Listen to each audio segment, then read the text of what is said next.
The bustling streets of downtown Chicago were alive with the hum of commerce. Tourists and locals alike flitted between shops, their arms laden with bags. Among the crowd, a man named Eric Lawson strolled down the sidewalk, a bright red "Make America Great Again" hat perched on his head. For Eric, the hat wasn't about politics. It was a reminder of his late grandfather, a man who believed in the power of perseverance and chasing dreams.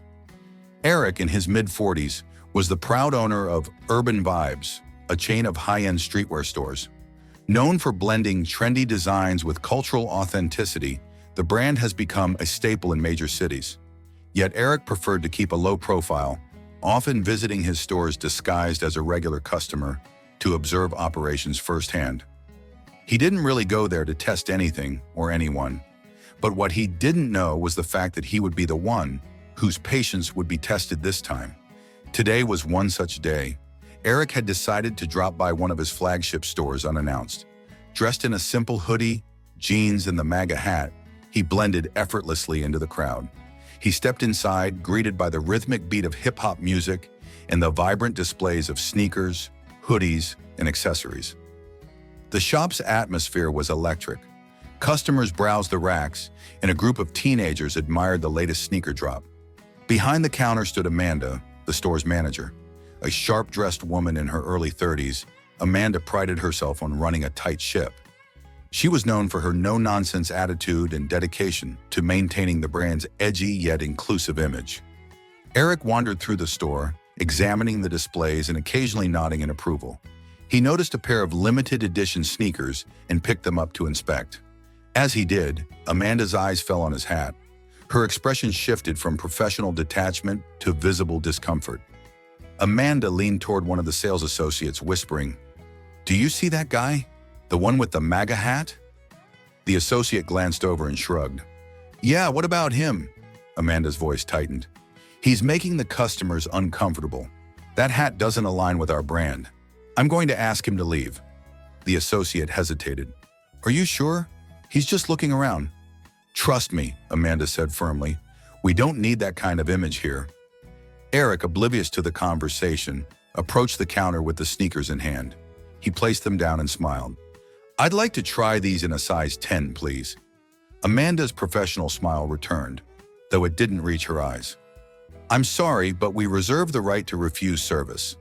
I'm going to have to ask you to leave." Eric blinked, surprised. "Excuse me? Did I do something wrong?" Amanda's gaze flicked to his hat. "We aim to create an inclusive environment, and your choice of attire doesn't align with that."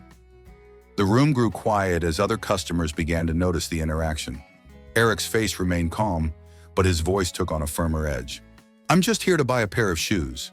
I don't see how my hat is relevant to that." Amanda crossed her arms. "It's store policy. I'm going to have to insist that you leave." Eric sighed, pulling out his phone. "Before I go, I'd like to speak to the owner. Can you call them?" Amanda's confidence wavered for a moment before she regained her composure. "The owner isn't available. Besides, they'd agree with me." Eric's lips curved into a small smile. "Is that so?" He tapped a few buttons on his phone and held it up. The screen displayed a live feed from the store's security cameras, complete with a timestamp. Amanda's eyes widened as realization dawned. "You're looking at the owner," Eric said evenly. "I'm Eric Lawson." A wave of murmurs rippled through the store as customers and staff alike processed what they'd just heard. Amanda's face turned pale. I didn't realize." "Clearly," Eric replied, his tone sharp. "And I'd like to know why you think it's acceptable to judge a customer based on their appearance." Amanda stammered. I thought I was protecting the brand. That hat represents something personal to me," Eric interrupted. "But even if it didn't, your job is to treat every customer with respect. Have I made myself clear?" Amanda nodded, her voice barely above a whisper. "Yes, sir." Eric turned to the rest of the staff. "Let this be a lesson to all of you.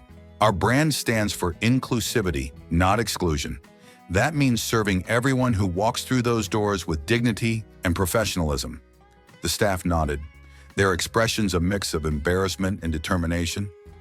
Eric's gaze softened as he looked back at Amanda. "We all make mistakes. What matters is how we learn from them."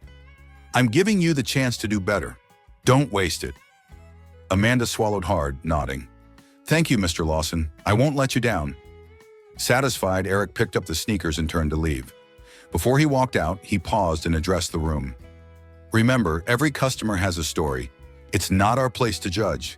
It's our job to serve. As the door closed behind him, the store buzzed with renewed energy. The incident had left an indelible mark, serving as a wake-up call for everyone involved. Over the following weeks, Eric implemented mandatory training sessions across all his stores.